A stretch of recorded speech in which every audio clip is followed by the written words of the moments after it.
ನಾನಾಗಲೇ ಹೇಳ್ತಾ ಇದ್ದೆ, ಪ್ರಪಂಚದ ಅತಿ ದೊಡ್ಡದಾದಂಥ ಉಗ್ರರ ತರಬೇತಿ ಕೇಂದ್ರ ಪುಲ್ವಾಮಾ ದಾಳಿಗೆ ತಯಾರಿ ಮಾಡಿದ್ದು ಇಲ್ಲೇ, ಮುಂಬೈ ದಾಳಿಗೆ ತಯಾರಿಯನ್ನು ಮಾಡಿದ್ದು ಇಲ್ಲೇ.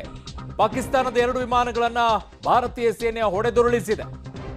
F-17 ಜೊತೆಗೆ ಮತ್ತೊಂದು ಯುದ್ಧ ವಿಮಾನ ಕೂಡ ಉಡೀಸಾಗಿದೆ ಅನ್ನುವಂಥ ಮಾಹಿತಿ ಬರ್ತಾ ಇದೆ.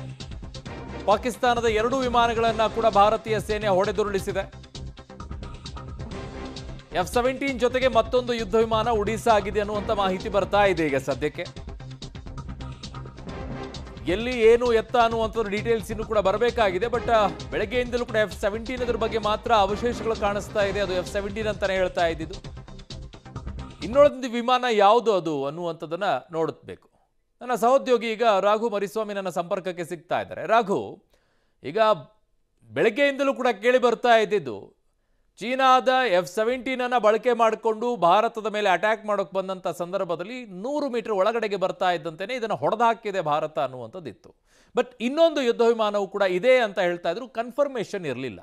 ಬಟ್ ಈಗ ಯಾವ ರೀತಿಯಾದಂಥ ಕನ್ಫರ್ಮೇಷನ್ ಬರ್ತಾ ಇದೆ, ಅಧಿಕೃತವಾಗಿ ಏನು ಬರ್ತಾ ಇದೆ ಮಾಹಿತಿ ರಾಘು?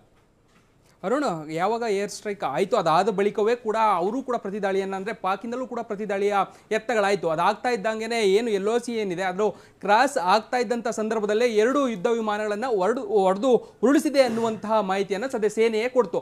ಅಧಿಕೃತ ಮಾಹಿತಿಯ ಪ್ರಕಾರ ಈಗಾಗಲೇ 2 ಯುದ್ಧ ವಿಮಾನಗಳನ್ನು ಹೊಡೆದು ಉರುಳಿಸಿದೆ ಅನ್ನುವಂಥ ಮಾಹಿತಿಗಳು ಸಿಗ್ತಾ ಇದೆ. ನೀವು ಹೇಳಿದಾಗೆ F-17 ಜೊತೆಗೆ ಮತ್ತೊಂದು ಯುದ್ಧ ವಿಮಾನವನ್ನು ಕೂಡ ಈಗಾಗಲೇ ಹೊಡೆದು ಉರುಳಿಸಿದೆ ಅನ್ನುವಂಥ ಮಾಹಿತಿಗಳು ಸಿಗ್ತಾ ಇರುವಂಥದ್ದು. ಬಟ್ ಆದರೆ ಒಂದು ಯುದ್ಧ ವಿಮಾನ ಯಾವುದು ಅನ್ನುವಂಥದ್ದು ಇನ್ನೂ ಕೂಡ ಸ್ಪಷ್ಟ ಆಗ್ತಾ ಇಲ್ಲ.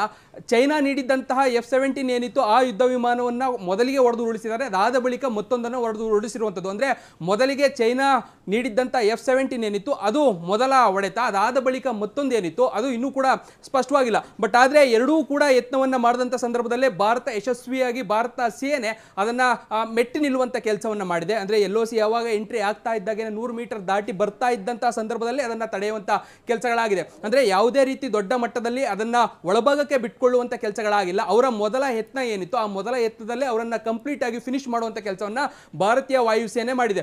ಅಂದರೆ ಅವರು ನಾವು ಯತ್ನವನ್ನು ಮಾಡಬೇಕು ಅನ್ನುವಂಥ ಮನಸ್ಥಿತಿಯಲ್ಲಿ ಇದ್ದಂಥ ಸಂದರ್ಭದಲ್ಲೇ ಈ ಒಂದು ಭಾರತದ ಪ್ರತಿದಾಳಿಗೆ ಅವರು ಉತ್ತರವನ್ನು ಕೊಡೋದಕ್ಕೆ ಆಗದೇ ಇದ್ದಂಥ ಕಾರಣಕ್ಕಾಗಿ ಒಂದು ಮಟ್ಟದಲ್ಲಿ ಮತ್ತೊಂದು ರೀತಿಯಾದಂಥ ಹೊಡೆತವನ್ನು ಪಾಕ್ಗೆ ಕೊಟ್ಟಿದೆ, ಅಂದರೆ ಪಾಕ್ ಸೇನೆಗೆ ಕೊಟ್ಟಿದೆ ಅಂತ ಹೇಳಿದ್ರೆ ತಪ್ಪಾಗ್ಲಿಕ್ಕಿಲ್ಲ. ಸದ್ಯಕ್ಕೆ ಇನ್ನೂ ಕೂಡ ಮತ್ತೊಂದು ಯುದ್ಧ ವಿಮಾನ ಯಾವುದು ಅನ್ನುವಂಥ ಸ್ಪಷ್ಟತೆ ಸಿಗಬೇಕಿದೆ. ಬಟ್ ಆದರೆ 2 ಯುದ್ಧ ವಿಮಾನಗಳನ್ನು ಪಾಕ್ನ 2 ಯುದ್ಧ ವಿಮಾನಗಳನ್ನು ಹೊಡೆದು ಉರುಳಿಸಿರುವಂಥದ್ದು ಬಹಳ ಕ್ಲಿಯರ್ ಆಗಿದೆ. ಜೊತೆಗೆ ಆ ವಿಚಾರವನ್ನು ಸೇನೆಯೂ ಕೂಡ ಅಂದರೆ ಸ್ಪಷ್ಟತೆಯನ್ನು ನೀಡಿರುವಂಥದ್ದು. ಅರುಣ್, ಓಕೆ ರಾಘು, ನಿಮ್ಮೆಲ್ಲ ಮಾಹಿತಿಗೆ ಧನ್ಯವಾದಗಳು. ನೋಡಿ, ಇದು JF ಅಂತ ಕರೀತಾರೆ ಇದನ್ನು. 17 ಬರೀ F ಅಷ್ಟೇ ಅಲ್ಲ. ಕಾರಣ F-17 ಏನಿದೆ ಅದು 5ನೇ ಜನರೇಷನ್ನಲ್ಲಿರುವಂತಹ ಯುದ್ಧ ವಿಮಾನ. ಇದು JF ಅಂದರೆ 4ನೇ ಜನರೇಷನ್ನಲ್ಲಿರುವಂತಹ ಯುದ್ಧ ವಿಮಾನ. ಅದಕ್ಕೆ ಟಿಕಾವು ಇಲ್ಲ, ಅದನ್ನು ಹೊಡೆದುರುಳಿಸುವಂಥ ಶಕ್ತಿ ನಮ್ಮ ಬಳಿ ಇದೆ.